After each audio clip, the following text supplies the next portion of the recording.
Dear Latinos for Trump, now that you've seen that your master is going against your own interests, such as we've been warning you for the past couple years or so, now you want to come back and unite? Oh, we have to unite with each other.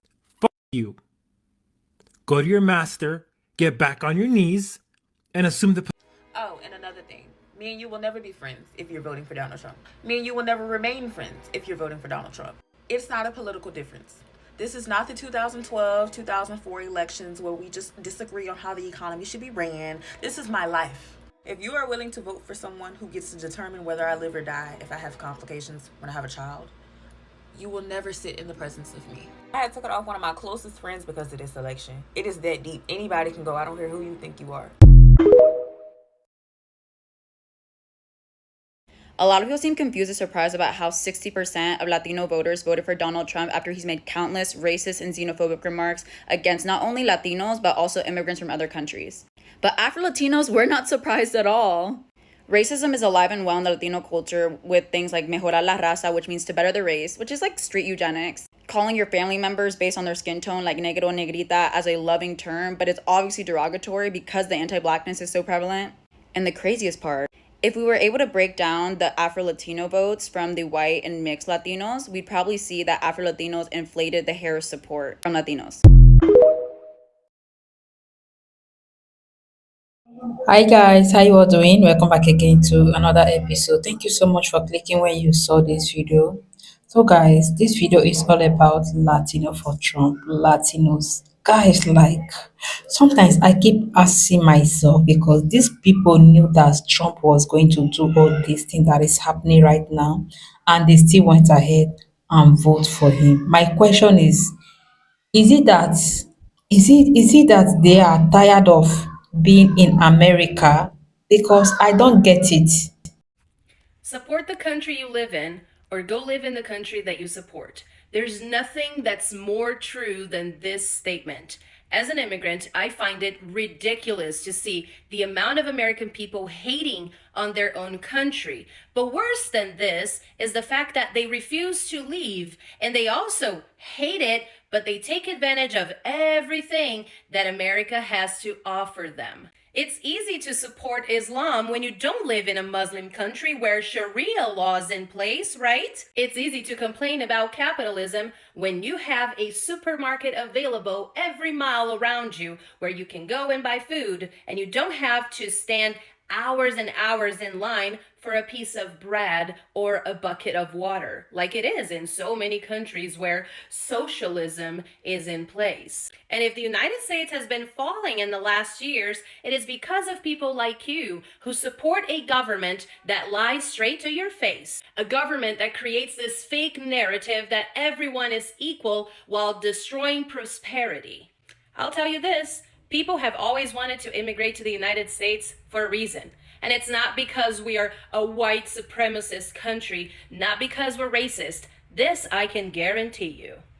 It's because we've always taken the word freedom very seriously. It seems to me that it's getting lost, and once that concept of freedom gets lost, that's when we're going to start having lives that look exactly like these countries that I just mentioned here. And unfortunately, it's going to be too late for these people to realize how good they had it here while they had freedom. Now that they don't have it anymore, they're going to cry about it. Now, if you don't agree with me and you think I'm just spitting a lot of BS, please DM me if you hate America, and I will buy your tickets, a one-way ticket to whichever country you want, the ones that you support, right? These countries that have Sharia law, these countries that are communist, these countries, okay? DM me and I will pay for your ticket, but you cannot come back here.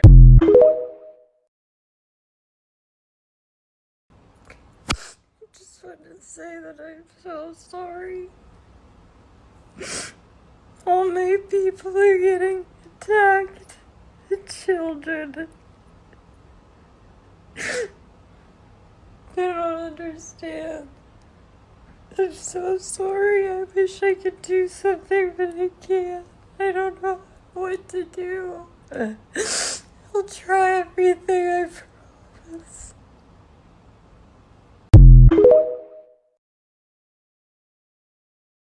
algorithm has been suppressed. My videos are not getting out, but this is a warning and we need to rally together. If you are a person of color, a black person, because this is, again, directly about black people, like, share, comment, boost this to the For You page because this is serious. Remember how I told you that once they were done focusing on immigrants, they were going to turn on black people? And this is why we should have minded our fucking business and stayed out of it altogether. Trump's Justice Department halts police reform agreement. Why is this a problem for black people? Because that police reform was specifically put in place in 2015 after Freddie Gray was slain, and I'm going to tell you exactly what it means.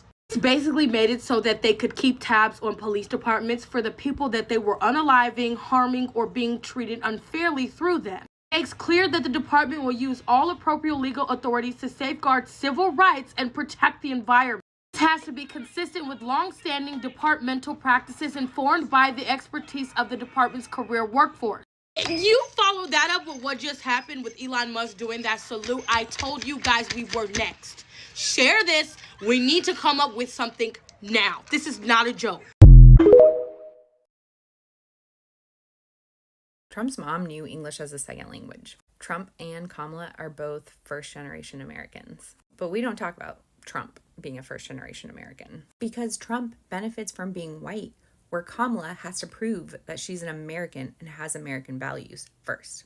Look how staunchly anti-immigrant Trump's platform is. His mom was an immigrant, so is his wife. He's talking about sending legal immigrants back. Privilege shapes values. Values shape people. The last 3 days in LA have been like living in hell, not only because of the fucking fires that are surrounding us everywhere, now because of the ICE raids that are attacking the Latino community. My Latino community is out here helping people who have lost their homes, is helping the firefighters by making them food. There are vendors out there right now who are not even making any money and are just giving out food to people who have lost it all. And now they have to be worried about being taken by ICE. The people who work in the fields right now who are being, first of all, hit by this contaminated ass air, but are still going to work to make a living for their family because it's the only type of living they can make because they don't have any papers. They are undocumented. Taking care of fruits and vegetables that we need to survive here in the LA community. They are now being forced not to go to work because they are scared of being detained by ICE. It is important for us to educate our family members who don't speak English that they have rights. They should not be speaking to ICE at all. They have the power to remain silent. They have the right to have an attorney and should not be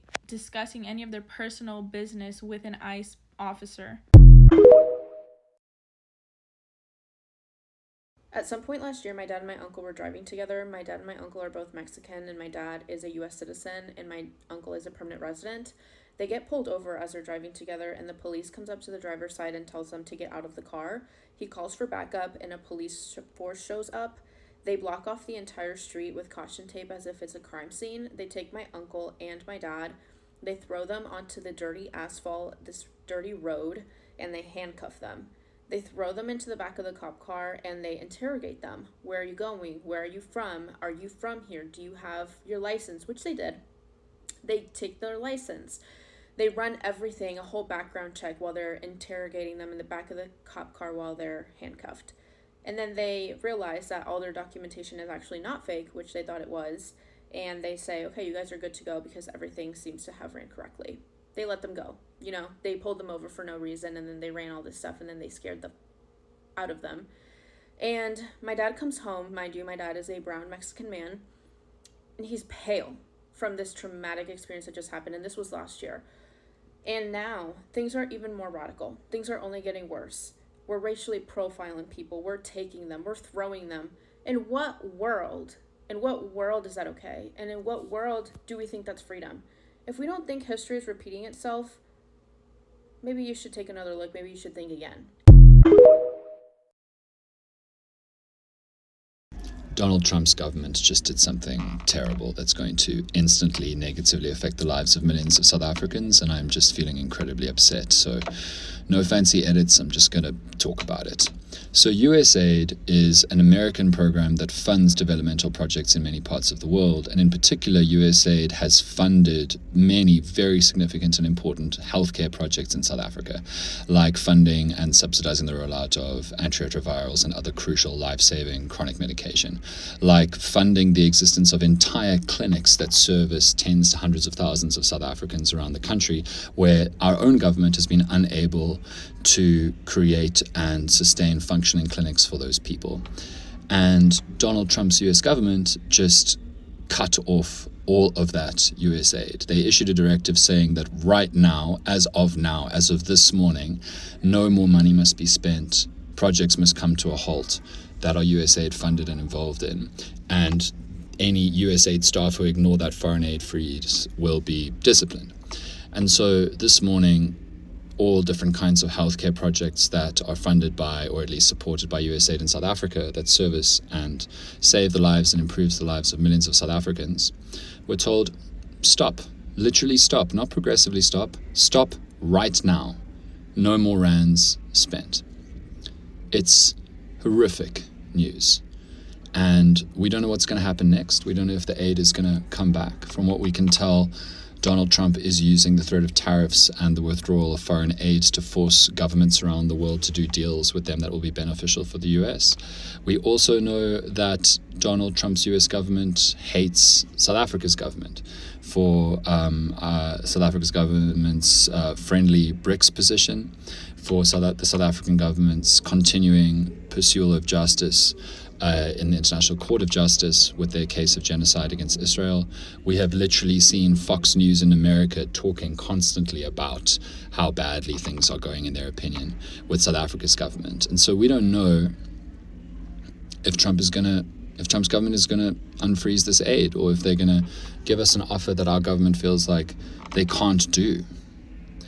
And meaningfully, instantly, this is millions of South Africans, tens to hundreds of thousands, maybe even millions of South Africans who have had their health and are about to have their health care that is maybe the only health care available to them that they can afford, that exists at a decent quality in their area. Cut. It is really devastating news. And now you know.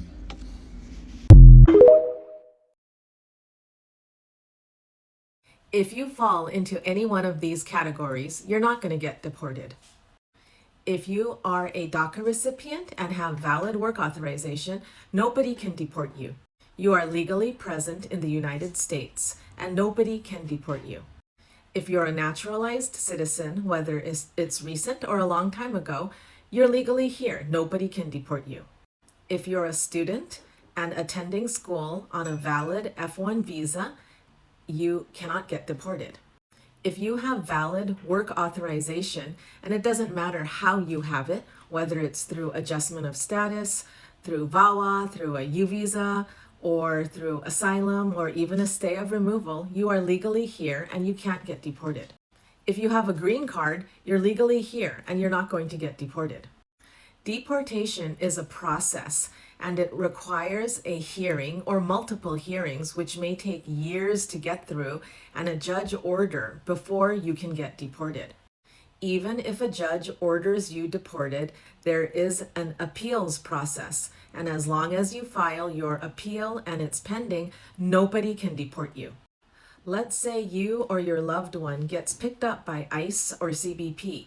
Well, you can't just get deported unless you have an old order of deportation. While, yes, we are in an uncertain time, mass deportation does not mean that the government can just come sweeping in and getting anybody they feel like and sending them out of this country. It doesn't work that way. So stay informed, be prepared by having all your immigration documents updated and have them with you in case you get stopped, but hopefully you won't need them.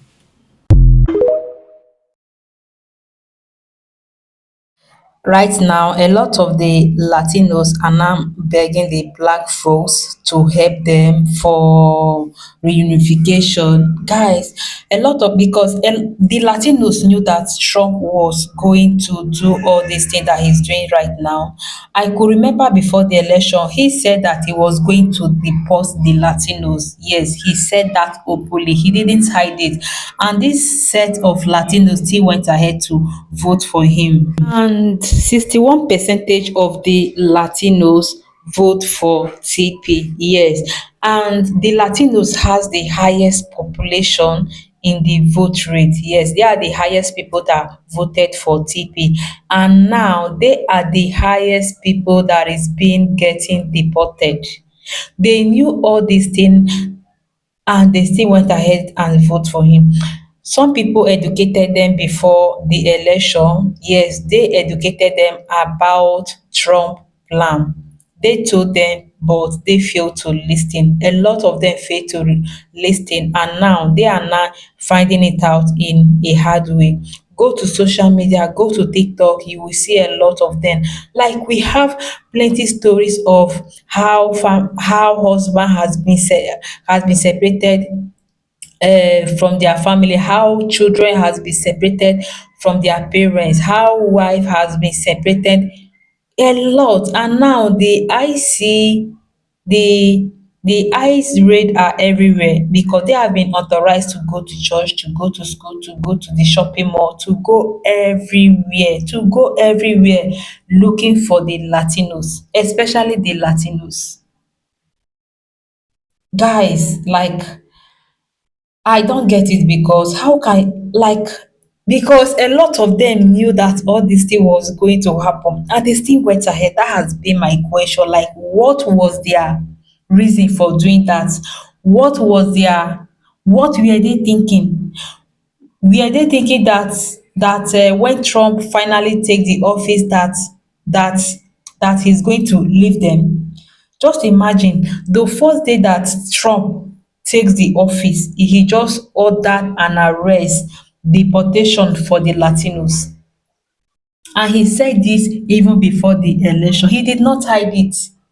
Anyway, guys, the deed has been done. Yeah, should I say I'm sorry for them, or in fact I'm just so confused because right now, like, guys, I'm just confused because how can you know that someone is after you and you still went ahead to support that person in, as in giving that person full hand 100% right to be after you? So that has been my question. Well, guys, let me know what you think about this video in the comment section. Don't forget to like, subscribe. See you.